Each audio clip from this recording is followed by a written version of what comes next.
국회가 오랜 공백을 깨고 가까스로 개원한 가운데 내일부터 사흘 동안 윤석열 정부에 대한 첫 대정부 질문이 진행됩니다.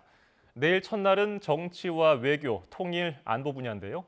서해 공무원 피격, 탈북 어민 북송, 경찰국 신설 등을 놓고 치열한 공방이 예상됩니다. 정유진 기자입니다.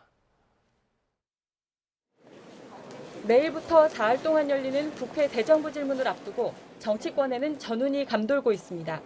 윤석열 정부 출범 이후 처음 열리는 만큼 정권 초 전국 주도권을 잡기 위한 힘겨루기가 불가피하기 때문입니다. 5년 만에 공수가 바뀌었다는 점 역시 여야 간 대립을 가파르게 할 대목입니다.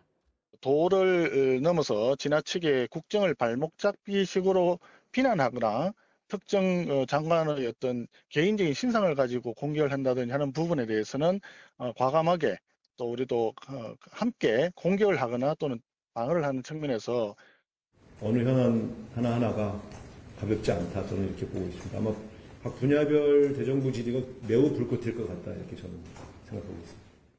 첫날인 내일은 정치, 외교, 통일, 안보 분야인데 국민의힘에서는 하태경, 태영호, 윤상현 의원 등이, 민주당에서는 박범계, 박주민, 김병주 의원 등이 질의자로 나섭니다.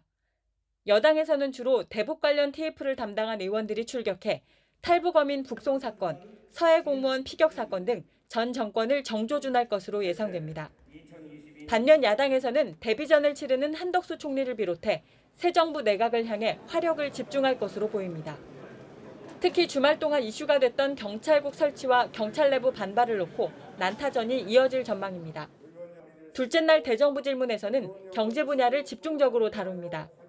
최근 경제 복합 위기, 퍼펙트 스톰 상황을 놓고 현 정부의 관리 실패다, 전 정부의 정책 탓이다 등 책임 공방이 치열할 것으로 전망됩니다.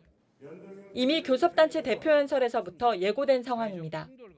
문재인 정부 5년 내내 정치가 경제의 발목을 잡았습니다.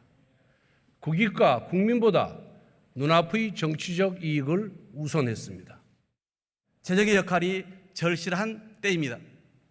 무대처로 일관하던 윤석열 정부가 뒤늦게 처방을 내놓았지만 방향이 완전히 거꾸로 가고 있습니다. 마지막 날 교육사회 문화 분야 대정부 질문에서는 코로나19 재확산 우려와 관련해 현 정부의 보건정책과 보건복지부 장관 공석 사태에 대한 질의가 이어질 것으로 예상됩니다. 다음 달 2일까지 이어지는 7월 임시국회에서는 법사위와 국방위, 정보위, 과방위 등 주요 상임위별로 첨예한 대치 전선이 펼쳐질 것으로 보입니다. YTN 정유진입니다.